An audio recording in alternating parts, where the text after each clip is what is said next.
Today's video is about comprehensive metabolic panel. In this video, let's discuss about what are the components,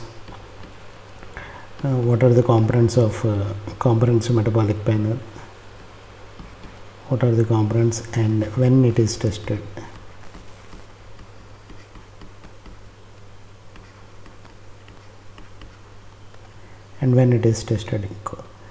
Basically, CMP consists of 14 different tests. Which test systems which gives an idea of your sugars and calcium levels. Together with that, it even gives an idea of your electrolyte balance and renal function tests, and gives us an idea about how your liver is also functioning. Liver function test.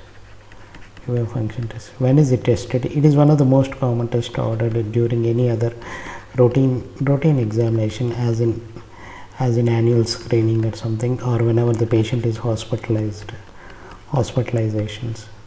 Either it may be an ER or inpatient.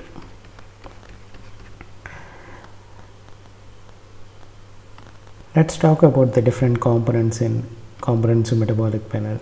Basically, it tests for the ions, which includes the positive ions of sodium, potassium, and negative ions of chloride and bicarbonate or CO2, and it checks for function of the kidneys by checking BUN and creatinine. Along with that, it checks for the glucose levels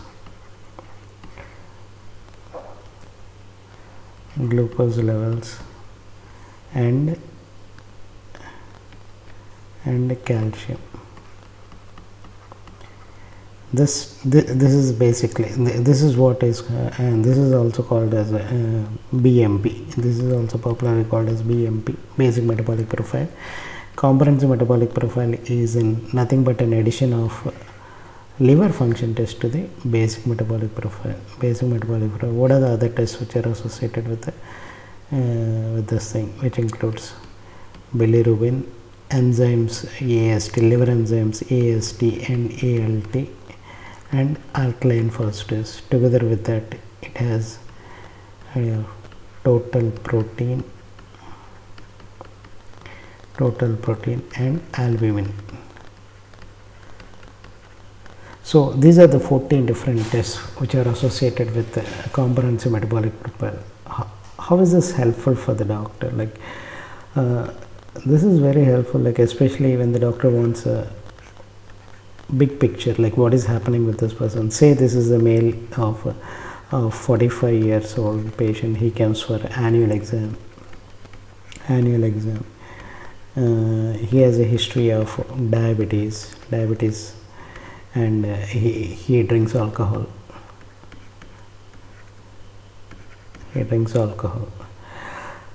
So by checking the comprehensive metabolic profile, first and foremost, the glucose values will give the doctor an idea of how his diabetes levels are, whether they are controlled or uncontrolled.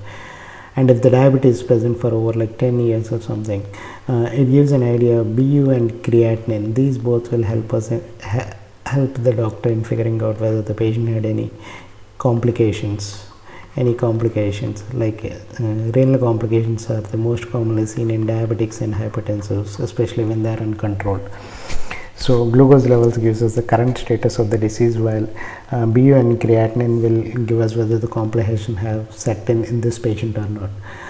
Potassium is definitely helpful especially when the patient is on diabetic medications, especially insulin. And sodium will definitely help us in the hydration status.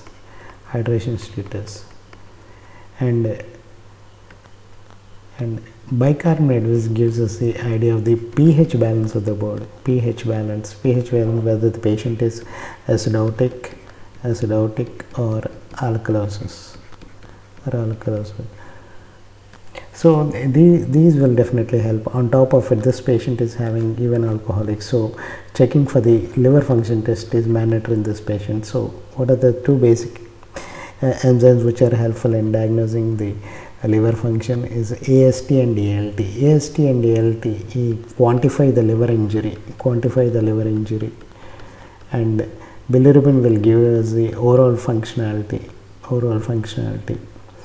while total protein and albumin, they help us in identifying the chronicity. Chronicity means how long the problem of the liver problem is present. Say if the doctor wants to know whether the liver disorder is present for a while or it has recently started, total protein and albumin will be definitely help in establishing whether the patient is still in the early stage or if the patient has moved on to a stage of cirrhosis, which is an irreversible liver damage. So comprehensive metabolic panel in this particular patient with who came for annual exam will give a clear picture exactly of what exactly is happening in this patients. So see, comprehensive metabolic panel is definitely helpful for the doctor for annual exam. Let's think another clinical scenario where this is another patient with a 55 years old patient. He came to the ER with severe fever, tremors, and he is totally disorientation. And he just comes on to the and the doctor is physician will be trying to assess like what exactly is happening to this patient. So in this particular patient, comprehensive metabolic panel will be a good place to start off with. Like say based on the clinical examination, let's see that the patient is having symptoms indicative of jaundice. So what exactly will be happening here is like CMP will be helpful in first quantifying the will give us an idea about how the bilirubin levels are, whether they are elevated or not. And in this particular patient, if there is ALT is significantly elevated, it indicates there is significant liver damage, and so is the AST. And total protein and albumin gives us the idea of the current status of the nutrition status of the person together with this. So already this patient has elevated bilirubin with elevation of AST and ALT levels. So BU and creatinine in this particular patient will help us whether if there is a secondary renal failure set in this patient due to hepatic complications, renal failure, along with this glucose will help us in the current nutrition status, current glucose levels in this body. Sometimes disorientation can result just because of low glucose levels. So glucose levels can help identify whether the disorientation is due to decreased glucose levels or not. And bicarbonate definitely helps us in the estimation of the acid-base balance of this person. Acid-base balance and sodium, potassium and fluoride evaluates the hydration and various electrolyte status in this body. So CMP is definitely is very helpful and as an initial test in assessing the patient's conditions. Based on the findings on CMP, the doctor will order some other test as and when required, and CMP is definitely the starting point in analyzing the overall health status of the patient. Sometimes CMP helps in tracking the progress of the patient. Say if the same patient is initially evaluated in ER and he is moved to the inpatient unit.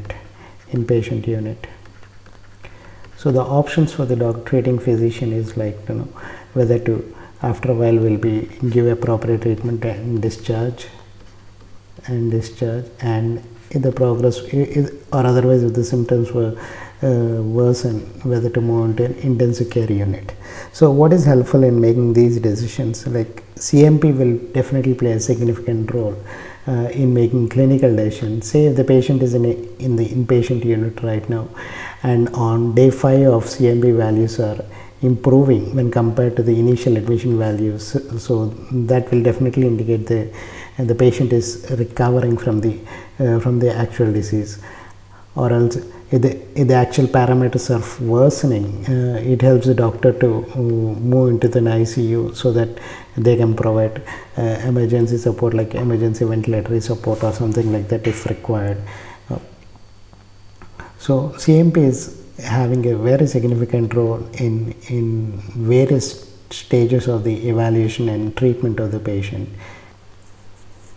I hope the video helped you understanding what CMP is ordered for, and please subscribe and share our video. Also, please post your comments in the comment section, and we try to answer as many as we can.